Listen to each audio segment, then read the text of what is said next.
Hi everyone and welcome on my YouTube channel. इस video में हम बात करेंगे अपराजिता प्लांट के बारे में। तो ये सुंदर सा फूल जो आप देख रहे हैं ये अपराजिता का फूल है।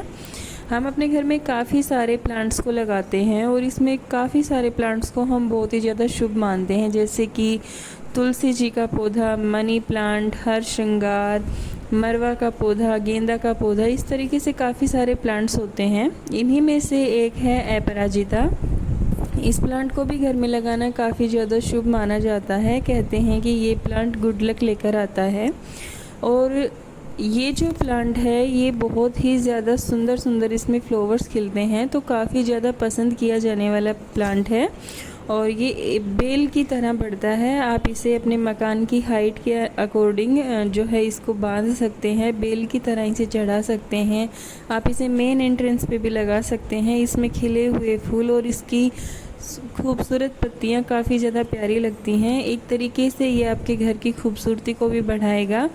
ज़्यादातर इस प्लांट को एंट्रेंस पे लगाया जाता है और एक बेल की तरह से इसे बांध दिया जाता है। ये या तो पूरे के पूरे एंट्रेंस पे फैल जाता है या फिर ये दीवार के सहारे ऊपर की तरफ चढ़ता जाता है। इसको एक सपोर्ट दे दी जाती है। ये जो प्लांट है सनलाइट को काफ़ी ज़्यादा पसंद करता है और ये गर्मियों में चलने वाला काफ़ी अच्छा प्लांट है। सालों साल आपके साथ रह सकता है ये पौधा। सर्दी के मौसम में ये डोरमेंसी में चला जाता है। सर्दी के मौसम में ना तो इसमें फ्लोरिंग होती है, साथ ही साथ इसमें जो पत्तियां होती हैं वो भी सूख कर पीली होकर झड़ना स्टार्ट हो जाती हैं। और जैसे ही फरवरी का मंथ आता है इसमें वापस से फ्लोरिंग स्टार्ट हो जाती है। तो इस तरीके से ये जो प्लांट है इसका साइकिल चलता रहता है। गर्मी में वापस में से इसमें जो है जब टेम्परेचर बढ़ता है तो वापस से इसमें पत्तियां आती हैं, फ्लावर्स आते हैं, फलियां बनती हैं, बीज बनते हैं। और जैसे ही सर्दी का मौसम आता है वापस से ये जो प्लांट है डोरमेंसी में चला जाता है। इसमें पत्तियां झड़ जाती हैं, फ्लोरिंग बंद हो जाती है। और उस मौसम तक जब जो सर्दी का मौसम आता है तब तक इसकी फलियां पक जाती हैं, तो उससे बीज भी कलेक्ट कर लिए जाते हैं और उन बीजों को फरवरी के महीने में लगा लिया जाता है या फिर बरसात के मौसम में भी उन बीजों को लगा लिया जाता है। तो बहुत आसानी से इसके बीजों को ग्रो करके हम जो है नए प्लांट्स ले सकते हैं। ये जो पौधा है ये आपको नर्सरी में 30, 40, 50, 60 रुपए में इसके साइज़ के हिसाब से मिल जाता है। बहुत ज़्यादा महंगा ये प्लांट नहीं आता है और बहुत बड़ा प्लांट लेने की आपको स्टार्टिंग में ज़रूरत नहीं है। जब भी आप इस पौधे को ख़रीदें तो स्टार्टिंग में आप इसका एक छोटा पौधा लीजिए और उसको आप बड़ा कीजिए।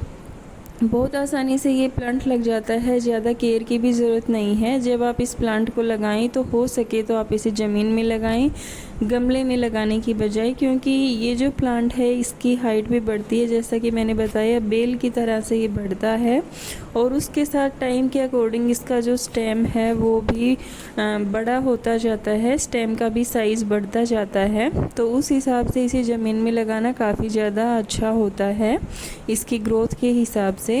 दूसरा, जब आप इसे ज़मीन में लगाएं तो आप गोबर की खाद का ज़रूर इस्तेमाल कीजिए। देसी फर्टिलाइज़र इस प्लांट के लिए बेस्ट होता है। कोई केमिकल वाला फर्टिलाइज़र देने की ज़रूरत नहीं है। इसके अलावा इस प्लांट में इंसेक्ट अटैक भी बहुत कम होता है, ना के बराबर। जाले वगैरह इसमें ज़रूर लग जाते हैं, उसमें कोई दिक्कत नहीं है, जाले वगैरह झाड़ दिए जाते हैं, लेकिन जो है वैसे इसमें इंसेक्ट अटैक बहुत ही कम होता है, ना के बराबर होता है। अगर हो भी जाता है तो इसकी जड़ में आप हल्दी डाल सकते हैं या फिर हल्दी का आप इसमें स्प्रे कर सकते हैं। बाकी डरने की ज़रूरत नहीं है। बरसात का मौसम है। मेरा ये जो प्लांट है इसमें आज तक एक भी बार इंसेक्ट अटैक नहीं हुआ है। इसने लास्ट ईयर सर्दी भी देखी थी, इस बार की गर्मी भी देख रहा है और ये प्लांट बहुत अच्छे से चलता है। कोई भी कीड़ा इसमें अभी तक नहीं लगा है। वाटरिंग इसमें आप जो है इसके हिसाब से ज़रूर करते रहिए। जब 2-3 इंच मिट्टी जो है ऊपर की सूख जाती है उस टाइम पे आप इसमें पानी डाल दीजिए, या फिर अगर आप रोज़ाना शाम के वक्त या सुबह के वक्त इसमें पानी देते हैं तो वो बहुत ही अच्छा है। ज़्यादा अच्छा है कि आप इसे शाम के वक्त पानी दीजिए, क्योंकि मिट्टी जो है पानी को आसानी से सोख लेती है रात भर और इससे प्लांट को बहुत अच्छा फील होता है और इससे प्लांट की ग्रोथ भी बढ़ जाती है। तो हो सके तो अपने प्लांट्स को आप हमेशा शाम के वक्त ही पानी दीजिए, दोपहर के वक्त आप अपने पौधों को पानी मत दीजिए। आप मेरे इस प्लांट को देख रहे हैं, बरसात के मौसम में इसकी ग्रोथ कितनी अच्छी हो गई है। तो जब भी आप इस प्लांट को लगाएं तो बरसात का मौसम आप इसके लिए सिलेक्ट करें। सबसे अच्छा होता है बरसात का मौसम, और अगर बरसात के मौसम में आप नहीं लगा पाए हैं तो आप इसे फरवरी के महीने में लगाएं। उस वक्त भी ये प्लांट बहुत अच्छे से लग जाता है और अच्छी ग्रोथ होती है। तो उसमें आपको इसका वाटरिंग का ध्यान रखना है और आप इस प्लांट को बहुत ही अच्छे से ग्रो कर सकते हैं। सो बहुत ही इजी टू केयर प्लांट है, और एक बार लगाना है आपको, फिर इसमें पानी डालते रहना है। बार बार फर्टिलाइज़र की ज़रूरत नहीं पड़ती। आप इसे साल में 6 महीने में एक बार खाद दे दीजिए, उसी में ये प्लांट बहुत ही अच्छे से चलता है। रोज़ रोज़ इसे खाद की भी ज़रूरत नहीं पड़ती है। तो इस तरीके से ओवरऑल प्लांट बहुत ही अच्छा है, घर में लगाने के हिसाब से भी बहुत अच्छा है, गार्डन के हिसाब से भी बहुत अच्छा है। और ये जो प्लांट है गमले में भी आप लगा सकते हैं। तो गमले में जब अगर आप इस प्लांट को लगाते हैं तो कम से कम आप इसे 12 इंच के गमले में लगाइए, क्योंकि आप अपने प्लांट को ऐसा नहीं सोच सकते कि भाई 6 महीने में मेरा पौधा ख़त्म हो जाएगा या कुछ और।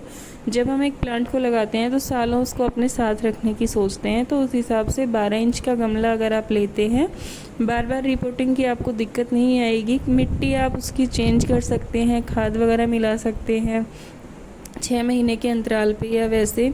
तो खाद देने का इसका सबसे बेस्ट टाइम होता है कि आप इसे जो है बारिश के मौसम में खाद दीजिए, या फिर बारिश के मौसम में अगर नहीं दे पाए हैं तो आप इसे फरवरी के महीने में दीजिए। सर्दी के मौसम में इसे खाद देने का कोई फ़ायदा नहीं है, प्लांट डोरमेंसी में चला जाता है। ज़्यादा गर्मी की वजह से आपका प्लांट फिर और ज़्यादा मुरझा जाएगा। तो जानकारी अच्छी लगी है तो लाइक कीजिए।